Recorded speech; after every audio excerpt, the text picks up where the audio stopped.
আসসালামু আলাইকুম রহমতুল্লাহি আবরাকাত। যে দোয়া পরে রাত্রে মারা গেলে বেহেশতে প্রবেশ করবে, সুবহানাল্লাহ। চমৎকার একটি দোয়া। এই দোয়াটি প্রত্যেকটা লোকের জানা এবং শেখা খুব জরুরি। তাহলে আজকের দোয়ার যে হেডলাইন সেটি হচ্ছে, যে দোয়া পরে রাত্রে মারা গেলে সে বেহেশতে প্রবেশ করবে। এই বইটি প্রত্যেকটা মানুষের দরকার। এই বইয়ের নাম হচ্ছে জিকরুস সালিহিন। বইয়ের দাম 300 টাকা। যদি দরকার মনে করেন তাহলে আমাকে কল করবেন, আমি কুরিয়ার সার্ভিসে আপনাকে এই বইটি পাঠিয়ে দেব। তাহলে চলুন, হাদিস হযরত ওমর রাদিয়াল্লাহু তাআলা আনহু থেকে বর্ণিত।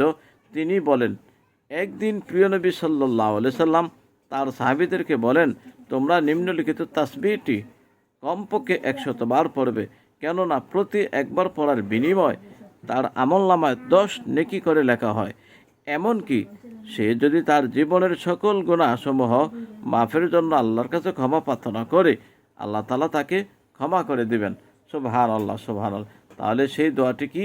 দোয়াটি একদম ছোট। দোয়াটি হলো এই, সুবহানাল্লাহি ওয়া বিহামদিহি, সুবহানাল্লাহি ওয়া বিহামদিহি।